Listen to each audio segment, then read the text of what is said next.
Savannah rapper Quando Rondo, a passenger in that car, frantic. While many deceased rappers have lost their life due to the existing gun violence in the industry, some rappers have been lucky enough to walk away from life-threatening situations. If tables were turned, these rappers would have been caught lacking, and they would have been 6 feet under. But even at that, none of them have walked out these situations without a scratch or some bullet wounds.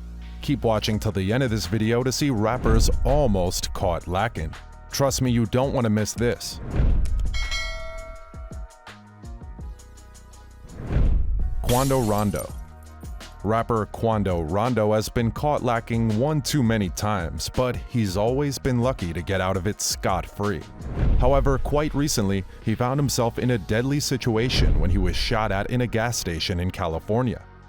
Rapper Quando Rondo and his friend, Lil Tjay, made their way to a gas station at La Cienega and Beverly Hills Boulevards. However, while they were busy purchasing gas, a white vehicle pulled up right in front of Quando's black Cadillac Escalade. Several shots were fired from the white vehicle, causing Quando Rondo to drive out of the gas station. He was able to drive a few blocks away to West Hollywood, where the authorities were called. However, by the time the cops got there, Lil Tjay was dead, while Quando was without a scratch. Shortly after the incident, Quando Rondo revealed that he wouldn't be involved in any gang activities in LA, and he went on to drop his flag. He renounced his loyalty to every gang he'd ever been associated with, as he wrote, "I'm not jump out gang either, ain't no loyalty in this I'm my own man, I laid my flag down. I'm not NH y'all, ain't gon' ride for real. It's no sense of me being a part of y'all." In the statement he released, Quando Rondo further revealed that he was laying down his flag because Lil Tjay was killed and they didn't get any protection. "I got too much weight on my shoulders. I'm standing on all 10. I love Tjay like AF, but I'm not going to Cuz funeral," Quando wrote. "Nobody knows what the hell I'm going through.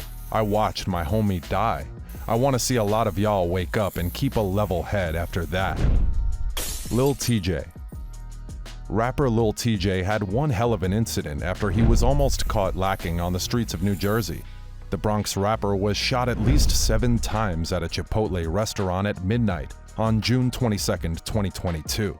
According to police reports, the authorities responded to a 911 call that reported a shooting at 14 Promenade, Edgewater, New Jersey. The officers found a 22-year-old victim with multiple gunshot wounds, later identified as Lil Tjay. The tragic incident left Lil Tjay in a critical condition, where he had to undergo emergency surgery. A couple of hours after it was announced that Lil Tjay was in a life-threatening situation due to the gunshot wounds he sustained, the Bergen County Prosecutor's Office in New Jersey announced via Twitter, update on #BCPONJ and Edgewater Police Investigation in Edgewater, New Jersey shooting. Per initial investigation, does not appear to be a random act, and one victim upgraded from critical to a stable condition. Others were admitted to the hospital with non-life-threatening injuries in good condition. The second person who sustained non-life-threatening injuries was Lil Tjay's friend, Bubba Stacks, who shot at their attacker while trying to protect the rapper. However, Bubba Stacks was arrested in a bid for the authorities to carry out a proper investigation. According to a tweet from the Bergen County Prosecutor's Office in New Jersey, their investigation showed that Lil Tjay's robbery was not a random act. Whatever may have gone down between the rapper and the assassins could have resulted from an argument or past beef. After this report, fans referred to the last post Lil Tjay made to his account before the attack. Lil Tjay's post before the tragic shooting indicated that he had an issue with someone. He wrote via his Instagram story, "PSA, just because you've been around a person doesn't make you entitled to the fruits of that person's labor. Envy is at an all-time high. Be safe out here." Fans couldn't help but suggest that Lil Tjay was likely in a fight with the people who attacked him before the shooting happened. People expected him to speak on his suspicions and whatever past beef he may have had when he recovered. But instead, Lil Tjay talked about how happy he was to be alive. I mean, who wouldn't? Thankfully, Lil Tjay survived the incident, and while he was cleared, conscious and fine at the hospital, he made a video reaching out to his family, friends, and fans who sent their well wishes. He said in the video, "Thanks for the love, thanks for the support. I've been looking at the DMs and I'm seeing the comments on everything else. I feel loved. It's tough, I know most people don't survive it, but I'm here for a reason." Lil Tjay also assured his fans that he would release new music once cleared to leave the hospital.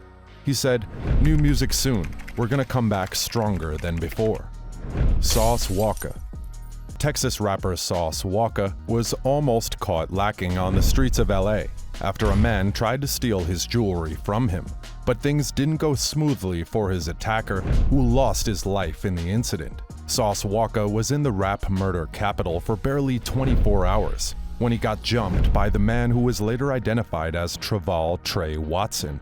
It all started with a heated argument between Traval and Sauce Walka on the 700th block of Spring Street. But shots were soon fired and the rapper fled the scene. Before the authorities began making statements about the incident, Sauce Walka wanted to be the first to share his story with his fans. So the rapper took to his Instagram page, sharing a video about the incident. He said in the video that being a rapper was one of the most dangerous jobs in the world. Being a rapper is one of the most dangerous jobs in America. "I really ain't want to speak on this shit, but I know there's too many young black kings and young kings out there who are being misled and misguided," Sauce said while trying to narrate his experience and asking people to learn from it. Because being a rapper is one of the most dangerous jobs in America right now, and there's a lot of young men I hear that want to do this shit, but don't know everything that comes with it, he continued.